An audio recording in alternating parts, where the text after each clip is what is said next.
This is the Market SitRep. I'm Tyler from Macro Ops, and this episode is entitled Reflation, Redux.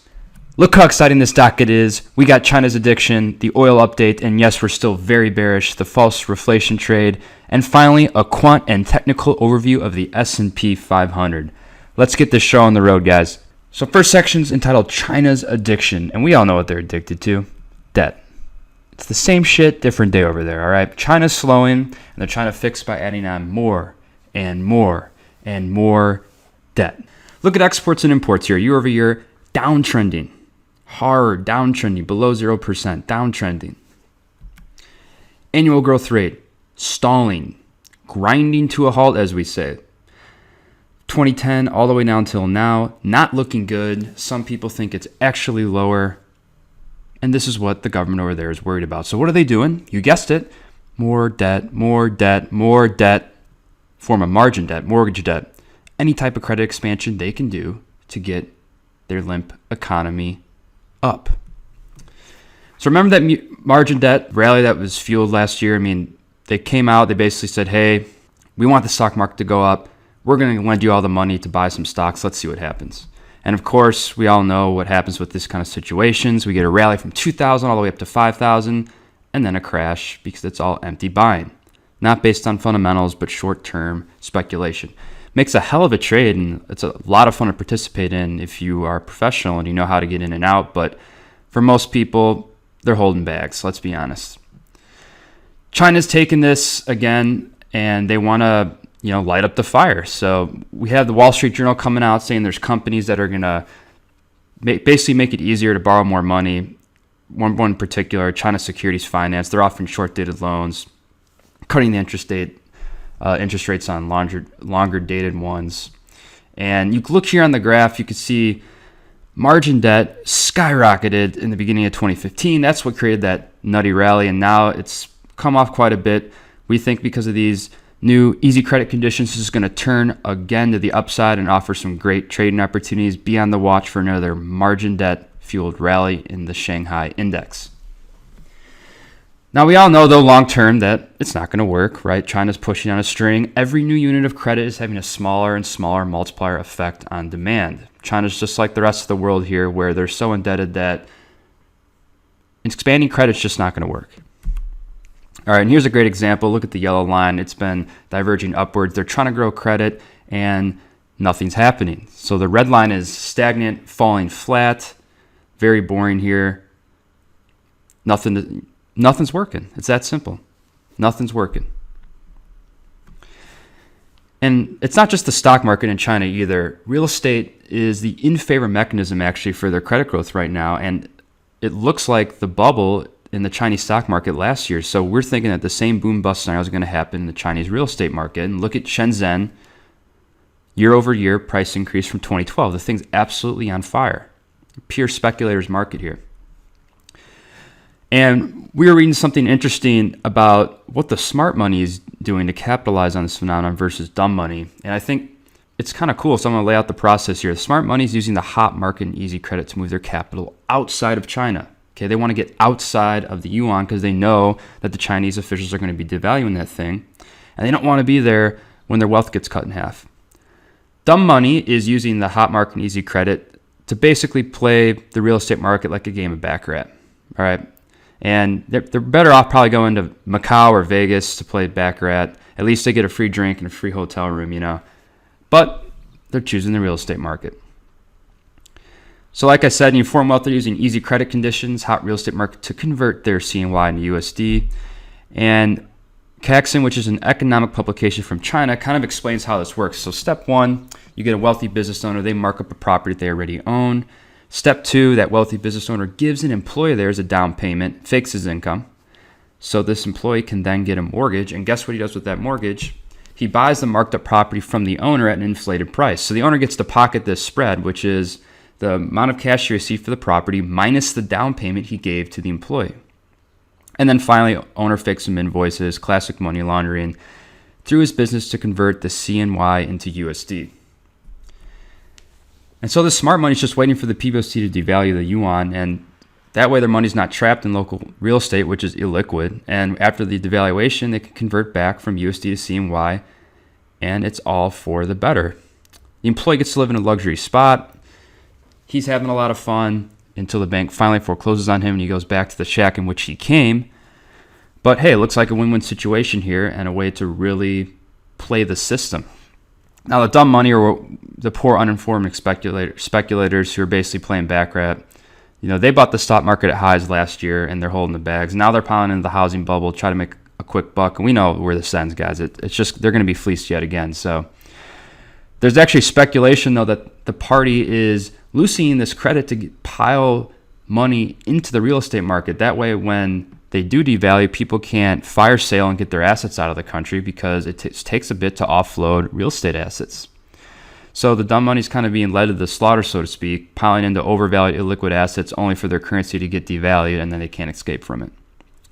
Great life, right? So now we turn to oil, and oil is still very, very interesting to us on the bear side. And if you look at the inventories here, they're just out of control highs. So there's just no case to be bullish oil here. Best of luck to the oil bulls, and we think sub 20 is coming, to be honest with you guys. So look here, you see the U.S. crude oil inventories just skyrocketing. It's absolutely off the chart. You go back to 1985, relatively side to side, up and down, and now it's just unprecedented levels of oil inventory. Not bullish, to say the least. Here's another representation. 2016, the red line, you can see oil inventories are just way, way too high. And here's a cool little bar graph from Bloomberg demonstrating how long it can take to draw these inventories down and out. Man, so we just have accumulated so much oil that it's going to be tough to get those inventories drawn down and actually create a supply crunch in the market, one in which that would spike oil. So the gap between supply and demand is getting worse and not better, and there's just no question about it. We have a glut. If you're insane if you don't think we have a glut in oil. So look at U.S. crude supply and demand. Yellow is the supply, white is the demand. This is also a slide highlighted in Gunlunch's recent double line presentation. And look, the gap is widening, folks. It's widening. Okay, so fundamentals are not pointing upwards for oil. We're looking to get shorted. Now, a lot of stuff has been rallying lately, and we're calling this the false reflation trade. We're categorizing the broad-based rally in almost everything as this false inflation fear. So the market's trading like inflation's been back on the table. There's a battle right now between inflationary monetary policy and deflationary effects of the long-term debt load. And in the short term, the inflationary fears or the gold bugs are winning out. So if you look at dollar, gold, oil, and ags, they're all been rallying lately based off of this fear. So we believe, though, this is just short-term repositioning and hope jacks, and it's not due to long-term fundamental alignment. So a lot of this stuff, especially the dollar weakness, you're seeing because of hedge funds having to unwind mistimed bets. The dollar's not ready to rally yet. The Fed is still maintaining more of a dovish stance than what people thought, and they need to get rid of these bets. So you can see here, hedge funds drastically increased their positioning since 2015. That's not working anymore, and so they are starting to sell off their positions because in the fund management world, these guys, they don't have much time to be right. Their performance is scrutinized weekly, monthly. So if something's not making money, they cut it out of their portfolio. We think, though, long-term, the hints of U.S. inflation are just transitory. Right? They're a smokescreen to confuse everyone and make them hope that we don't have this huge deflationary tidal wave coming, but we really do. I mean, you just check out this. This is inflation. This is global inflation. It's near the 2009 lows. Okay, so you see an uptick in the U.S., but it's nowhere near where it should be globally. And Ray Dalio agrees with us. If you look around the world, our risk is not inflation, and our risk is not overheating economies. So Ray Dalio definitely thinks the asymmetric risk is to the downside, the deflationary scenario, not the inflationary scenario. And we'd like to point out, too, that despite Yellen being pretty dovish, we still think the Fed as a whole will not hesitate to raise rates and tighten further once their inflation targets are hit. And Bullard was on Bloomberg lately. He's the president of the St. Louis Federal Reserve. He was saying, hey, if we get to those metrics, we're not going to want to overshoot and we will not hesitate to raise rates. And they're getting close to those metrics. So you can look at CPIs at 1%. PCE, which is the Fed's preferred measurement of inflation, is at 1.67, the core rate. They looked for around 2. They have a 2% target. If that gets anywhere near there, they're going to start raising rates. That's their mandate, and that's what they've said they will do. And we believe that they'll follow through in that. And finally, the big piece of evidence why this inflationary trade is short-term hope jag is bonds have not come off that much. You know, if people thought that we're going to be in a long-term inflationary environment, you'd see the long end sell off much more rapidly than what it is now. So people are still scared. They're still bidding up the fixed income market. And oftentimes the fixed income market's the sanest of markets, least emotional of markets. And the 30-year bond here, this is the graph of TLT, which is durations of 20 plus. It's just telling us that, hey, people are still scared of the deflationary scenario where we have lower rates for longer. So in short, the reflation trade, it just doesn't have a lot of runway. There's just massive deflationary headwinds on a global scale, and it does not make this trade attractive from a risk-reward perspective in the long term. And as we know, debt loads make rampant inflation near impossible at this point. And finally, we're going to sum up this week with a little bit of quant technical overview of the S&P 500, specifically looking at the market internals. Now, here's a pretty cool graph of percent stocks above the 200-day moving average. You can see it's at 42.28%. So most stocks are in what we would consider a bear market. And Paul Tudor Jones used the metric of if a stock's below its 200 MA, it's in a bear market, above it's in a bull market. So most stocks are still in a bear market right now. Don't let the market cap weighted indices confuse you here. And if you're thinking about getting long anything, you got to be really, really careful because the percent of stocks above the 50 MA is at 78%. That means things are extremely overbought. You can see how often this thing oscillates. So getting really, really long up at these levels is not smart, especially if you're going to buy a large basket because it's likely to pull back and you can get a better price. We're not too heavily bullish going forward, but if you're going to be tactical about it and you need to get some longs on it, this is not the spot to do it. And finally, we overlaid this percent above 200 MA red line with a price chart of the SPX. And you can see here in 2008, we had that downtrend from the 200% above 200 MA line, very similar to the one that we're seeing now.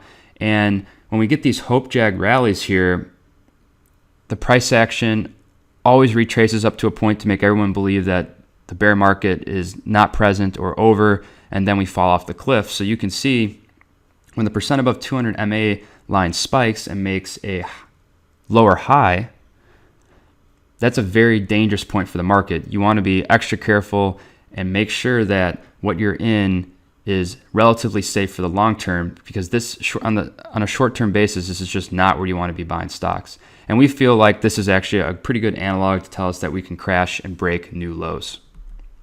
And finally, the canary in the coal mine here is the small cap market. This is a Russell 2000 mini futures contract chart. And look at that decisive lower low there. These are officially in a downtrend. The SPX more in a range, but we feel like small caps usually lead the market to the downside and the upside.